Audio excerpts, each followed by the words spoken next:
Hey, what's up, world? It's November. No, what am I saying? November. It's September 17th at like nearly noon, 11:40 ish my time, and it's a Saturday, and you know, it, no remarkable college football games today, so I can't really take a reprieve of where my head is and disappear into the gridiron battles and take enjoyment and a slight sort of disconnect from reality to look at great games and triumphs and all of those storylines that happen every Saturday. There'll be those, but it's unremarkable today, and it was interesting, and I'm feeling kind of in a blasé mood because today is the 11th anniversary of the day that my partner Eric and I got on the road to make our first film, Forward 13, which then led to the con. And, you know, I had gotten to the point to be able to do that because I had been ground down in hell after the 2008 great financial crisis, where I was literally, on the precipice at that moment on September 15th, 2008, where I was about to realize a deal that would have taken me to the next level. But my partner at the time, who had agreed to, you know, the terms and the was about to sign the contracts to get us to the next level, suddenly started going upside down because of the collapse on Wall Street. And he was a big developer at the time, and like all developers are tied in one form or another to financing, and that financing dried up just like it did for everybody else. And that sent me into disarray that led to the moment where I had incredible optimism because there was a movement that started called Occupy Wall Street.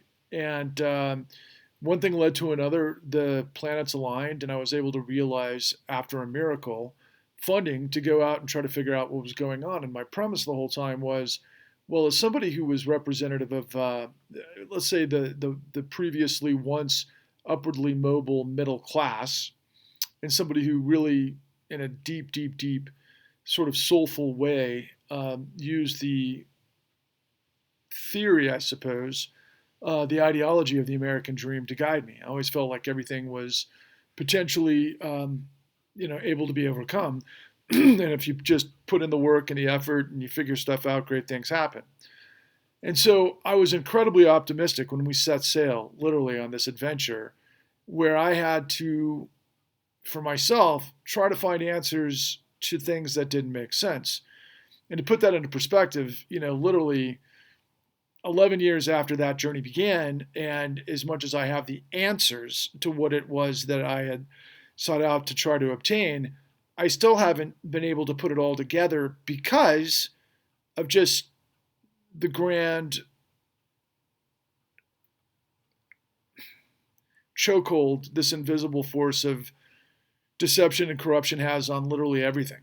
And and I'm looking back and I'm asking myself, well, what have I learned on this journey? What have I learned on this grand journey? I've learned that the truth has no value.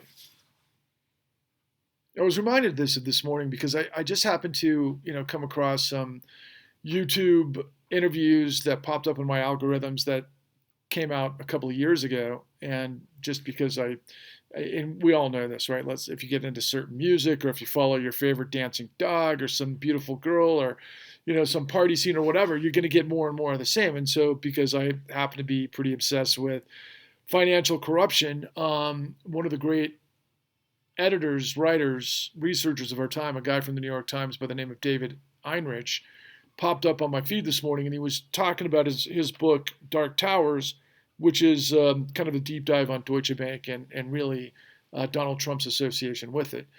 And I was listening to this, and I was like, oh my God. I mean, the amount of information that we knew about Donald Trump going back to, God, the late 90s, really the 80s, but the late 90s, the early aughts. Trump wasn't deceptive in hiding his criminal agenda. I mean, he was telling junk bond lenders that he was going to default on his loans. That was his business model. And yet he still got loans. Now, how and why he got those loans under these certain circumstances, it was interesting because the author of this really didn't understand control fraud, and I just actually sent him an email of one of our microdocs that we put on our website, and to teach him about control fraud, which is part of one of the many miracles that I experienced on this 11-year journey, at least from the beginning, of actually being able to have a budget to go investigate these types of things. I was able to understand that everything emanates from what's called control fraud. Anyway, the point that I'm making now is that Donald Trump ends up by lying, grifting his way to celebrity, grifting his way to realize money from fraudulent loans and all sorts of insane tactics, ultimately leads this guy to the presidency of the United States and all the madness that we're in the meantime. And then it's been revealed recently, like over the course of the last, several months, that Alex Jones, I mean, I always thought Alex Jones made a lot of money. Don't get me wrong. I mean, I never was naive enough to think that guy didn't have a pretty significant channel of revenue with InfoWars and all the rest of it with his, survival vitamins and whatever else he was pawning. But I was shocked to find out it was $50 to $70 million a year.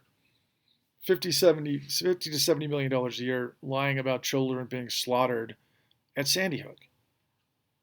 I mean, this sort of situation with Trump and Jones and so many others is just grotesque. It's animalistic. It's a descent into madness. And further to that, I mean, the entire Republican Party is just insane.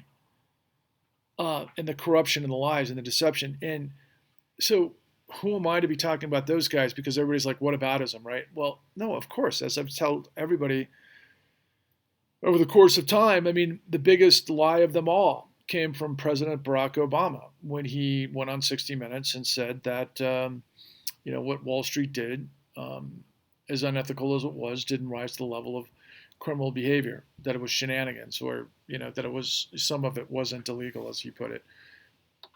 Fucking insane and bullshit and crazy. And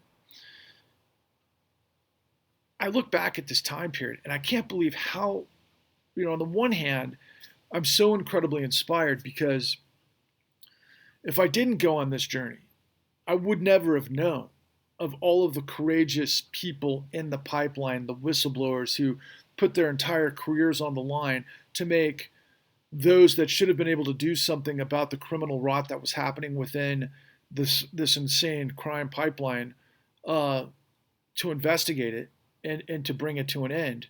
But ultimately, the bad guys always won and continue to win.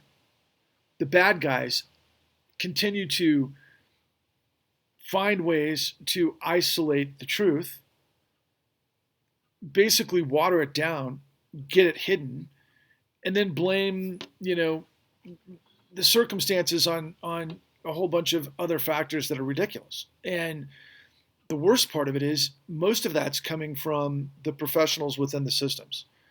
Like I've said before, the greatest betrayal ultimately has come from the professionals that we depend on to do their jobs and to do them right within the institutions of power, particularly as it relates to justice. So the Department of Justice, as I've mentioned recently, is doing as it appears to be doing its job, and it's ironic as hell that this second-rate, Trump-appointed judge is able to muck up, at least briefly, this investigation, everything that's into the supposed, top-secret documents out of Mar-a-Lago and everything that is in the mix on, bringing down the wood on Trump. But, just yet another example of ridiculousness.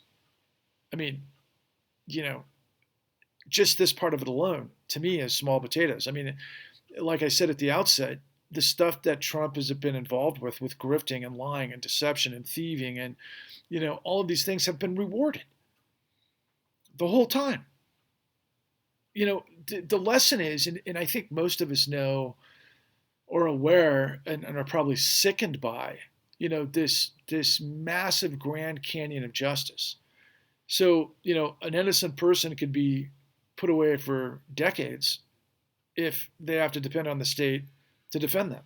Meanwhile, a guy like Trump, who's worth monumentally less than he told us, can still afford enough attorneys to be able to muck up the system and kind of stay ahead of the game and never go down or get torpedoed for just insane amounts of crime. And I remember watching this video earlier today, this interview with David Heinrich, and even him, and this is part of the biggest problem, particularly from media, is a guy who knows Trump and Deutsche Bank inside and out, couldn't go so far as to actually make a connection. In fact, he was rather bold in his proclamation that there was no evidence of collusion between Deutsche Bank and Putin's influence in whatever manifested Trump loans. But meanwhile, he explains that Deutsche Bank, a German bank, had been involved with money laundering for Russia from the beginning of time. I mean, at least going back to the early 1900s. They've been, laundering Russian money, into the West for a lot of, I guess, investment opportunity purposes to try to grow money in a way that, made sense in a variety of ways. And it's not, about doing the deep dive analysis on that at the moment, as it is just the reflection that it's absolutely clear that there was nothing hidden or a mystery about Deutsche Bank working with Russia and Putin specifically. But there's no causality connection to Trump and getting billions of dollars of loans from Deutsche Bank when supposedly nobody else would lend to him. Okay, whatever. But it's also part of control fraud, and it's also a part of a bunch of other things that led to deceptive acts and practices by the Trump organization, and not to mention, of course, all of the other felonies that were involved from tax evasion, among others, right? But it's the control fraud, at least on the financial side, and potentially civil and criminal side. But it's just, again, the bigger point for me in this lesson of an 11-year journey where I'm trying to find purpose. I'm trying to find, some sort of like deep, soulful connection to the outcome doesn't matter, that the journey is what it's all about. And, I got all the answers I was looking for, but it's not enough. I'm talking to a lot of people that are like, okay, they don't want to know about bad news. They don't want to know about details. They don't want to know about what, is the umbrella and the tumor and the poison and the deception and the griftopia that goes into the most ridiculous gymnastics of bullshit I can ever imagine. And I wouldn't know the details if I hadn't gone on this journey. I mean, it never ends. But what you come down to understand is that is God and money the same thing? And think about that.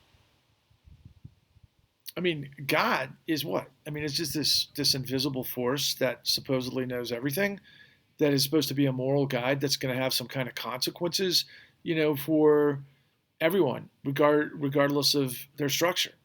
And one of the craziest things in Western Christianity that I've always found problematic is you could go and confess and pay a tithing and you can be forgiven, and that really originates with the notion of Yom Kippur in Judaism, to ask God forgiveness for your sins. We're all supposed to be forgiven for our sins. And so if you're forgiven, then you can destroy people, you can lie, you can deceive, you can steal, you can do whatever you want. And then in the end, what? God's supposed to forgive that? What happened to the Old Testament God, the God where there's damnation and there's like consequences, right? Well, I mean, if you look around, and same with money, right? So, I mean, based on that, sort of construction, it's hard not to think, well, wait a second, have we all been deceived? Is God deception? Because just look around at what's incentivized and what's rewarded. Just look at Trump. Trump's a con artist, thieving, deceptive con artist villain that rose to become president to create a coup d'etat, a white supremacist coup d'etat. But he would never have gotten there had the financial system not completely pulverized the world and gotten away with it. because they're above the law. They make the law. They can make money out of thin air. So what is money? It's a creation that can be literally manifested out of thin air. But based on what? The full faith and credit of the United States. Based on what? Commodities, natural resources, productive capacity, empire, all of these things that are very real. But at the same time, I mean, in the short term, you've got poverty, you've got people on the streets, you've got people that, are just grinding to try to survive, to keep their lips above water, to try to, you know, um, do the right things. And a lot of them need faith for guidance. They've got to have a belief. They've got to have a spiritual sort of undertaking that's like everything will be rewarded in the end. Really? I can't. I mean, I'm a guy who needs tangible evidence of everything. Okay. Do I think it's great to have faith in yourself and faith and hopefully things to come together and faith that the right will win in the long run? Absolutely. There's no question about it. I mean, I think it's necessary for survival. It's interesting too. Like I was just doing some high school history work with my son, kind of helping him out, and I was relearning certain things that I had forgotten about in terms of frontiersmen in the Wild West and all of the different kind of difficult things that we have to consider, in 2022 that maybe we didn't consider in, let's say the 1840s, right? But I was just studying some stuff about Kit Carson, this frontiersman who left home at 16 and he goes to the West and he ends up becoming this fur trader. And then he ends up becoming, somebody who's with the Indians and he becomes then an explorer with the army. And he just lived this extraordinary life that just never ended. I mean, well, what am I saying? The adventure never ended. And he just kept finding himself in more and more situations and predicaments, and a lot of times he overcame, a lot of those things. And he became kind of mythical, the mythical frontiersman that represented the West, for better or for worse.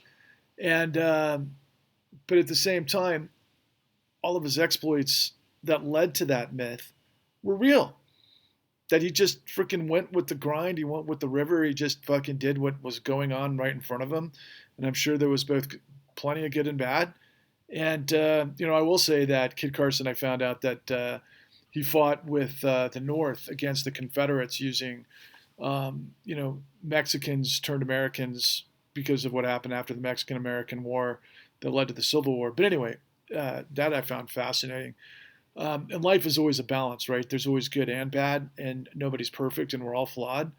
But this is insanity, what we're in the midst of. There are millions upon millions of people out there that supposedly go to church week in and week out. They'll literally think a guy like Trump, who did what? I mean, all of the stuff he did with, Stormy Daniels, or grab him by the pussy, or lie about all of the businesses that he put together and the predation. This is what became president, to then become involved with whatever you want to transpose January 6th meaning. But I mean, that's kind of like, I don't know, that's like what, the fourth chapter, the fourth episode of what's been going on since 2000 or before. I mean, think about it. 9/11 happened. Saudi Arabia is still walking around like they own the world.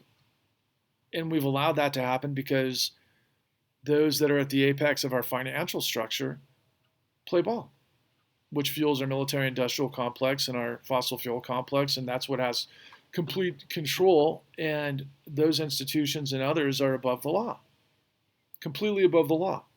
As I've demonstrated over and over and over, after the great financial crisis and everything that we put together for you, every detail that leads to the largest criminal conspiracy and cover up in history circles back to Federal Reserve Act 13.3. That is there for a purpose, to save the United States and become the lender of last resort under emergency circumstances, and it makes a lot of sense, but it's not there to guarantee, with the full faith and credit of the United States, shadow banks that were involved with massive, massive fraud. And that's what we did. So you've got 9/11 went on, unpunished, unmitigated, undealt with, the no truth. I mean, it's just fucking duck dive and deception, and we wind up in Iraq, and millions of people, die in the long run that had nothing to do with 9/11. And a lot of people profited immensely from it. That's 20 years in the making. 2008. All of these incredible deceptive machines created trillions of dollars of illegal fees, looted the country, raped the country, destroyed millions of Americans, and are above the law. Then we have this disgruntled sort of population, the white, working class that, joins with a lot of the more angry extreme versions of the white right, I guess. And we wind up with an insurrection and whatever this Confederate movement is. But it's really gross. The whole thing's fucking gross. What have I learned? Again, sorry to beat down the point in my journey to the heart of darkness. And I'm an optimistic guy. But I've learned that the truth has no value. God is dead. The American dream is dead. The Constitution is dead. And you're not going to do anything about it. I've been talking to these smart guys that have been around in activism for a long time, and they are aware of a lot of the stuff. They don't know the details, but they're smart, much smarter than I am, but still they don't know the details because they didn't go on this journey. And because it's difficult to absorb and stomach, they don't necessarily want to go on the journey, right? Everybody knows everything. In fact, one of them said, you've got to con people into understanding the con. Give them free pizza and dope.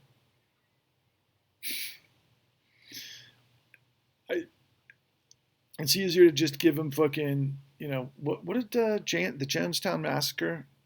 They handed out poison, psilocybin, not psilocybin, what am I talking about? Some kind of, some kind of poison where everybody, they committed suicide, What is life worth living for when everything, the principles of this nation, can't be defended with absolute certainty because the truth is black and white? And then we find excuse after excuse. Well, people are too busy. They're just trying to survive. They've got too much information. There's distortion. There's just nothing but lies. Like I say it over and over and over, man. Mainstream media, Rachel Maddow, Tucker Carlson, Anderson Cooper get paid millions of dollars to make sure you don't understand how this system operates.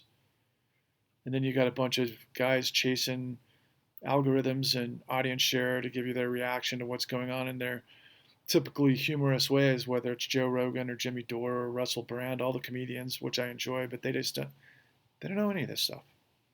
And I've tried to get them the information. They don't want to know it. Nobody wants to understand the easiest things to comprehend and understand. Maybe it's because they're not delivering it, I guess. I don't know. I don't know why I'm even trying to connect with anyone. Maybe this is just like mental masturbation on an anniversary where I feel really discouraged.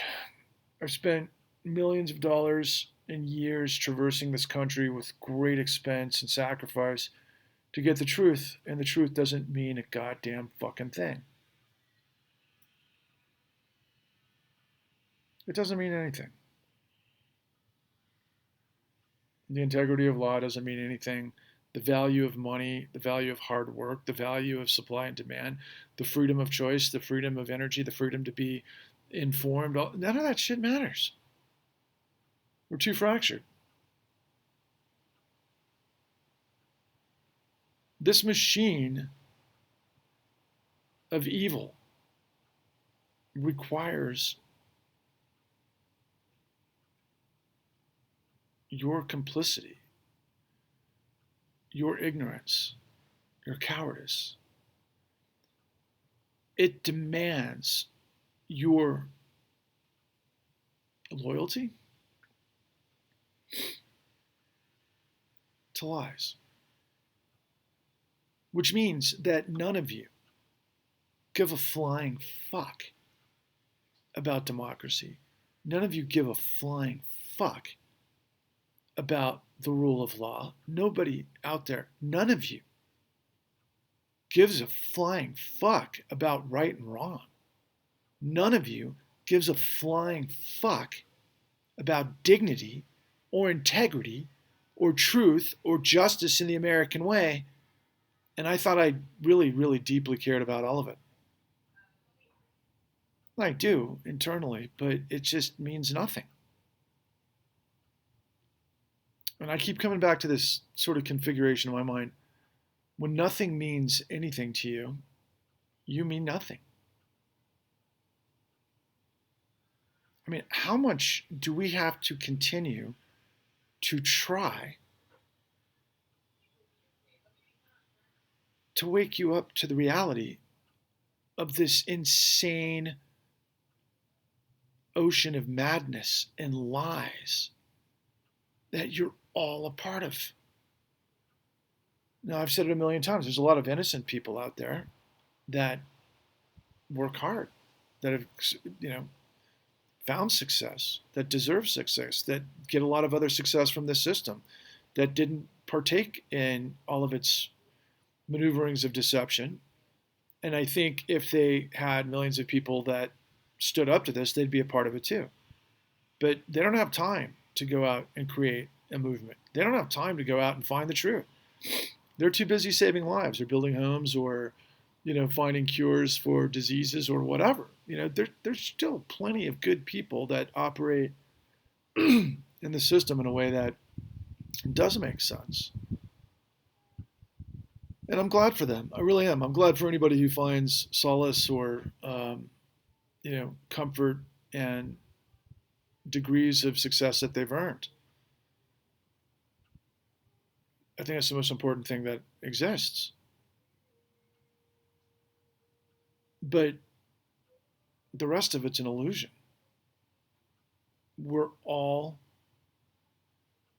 complicit when we don't challenge this system of giving it our tacit approval.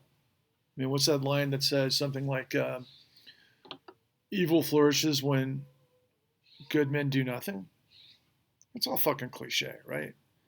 There's always battles throughout history, and there's been good wars that have been won, and nothing's ever perfect. But I mean, how much are you going to endure?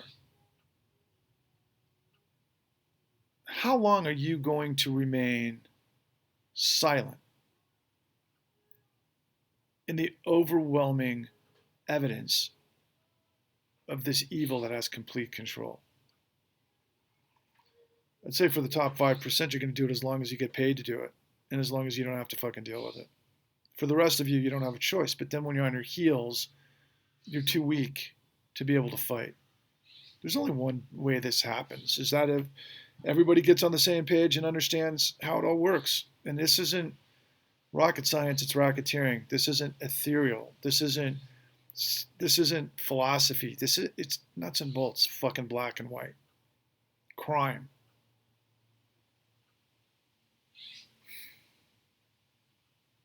Adolf Hitler rose to power because he was completely ambitious. He understood the psychology of the German people from a standpoint that he knew that they were all collectively suffering. And Adolf Hitler existed before the Great Depression, but it wasn't until the Great Depression that Adolf Hitler really got a second chance to become what Adolf Hitler became. And Adolf Hitler didn't have all the answers. He just had a whole lot of suspicions and speculations about things that had led to the demise of, the fatherland. But he was incredibly committed to making sure that those that were on the downside were going to rise up, and they were going to murder everybody in their way to get what they wanted. And they did. And that's all they did. The entire machine was built on murdering everyone. And when they murdered this rung of people, they went to that rung of people, and so on and so forth, until Hitler just bit off more than he could chew. And he got his ass kicked, in Russia, and he got his ass kicked on the Western Front by the Allies eventually, because he got completely overextended. But one day something like that could happen to us. I don't know if it's going to happen from fascism. I just think that in 2022, the big construction is that fossil fuel controls global economies, that democracy is a myth, that we know that this system is unsustainable. It's already murdered millions of people. It could have been stopped a long time ago. We could have transitioned out of this a long time ago. But those of us that believe that a new world is possible and that change is possible, that we're not organized enough to overcome the machine that this evil incarnate of financialization that has complete control of the world. Because most people will work for who they're getting paid by, and they're not going to ask questions. I don't know, man. Just me ranting about fucking bullshit because it doesn't fucking matter anyway. Fuck it.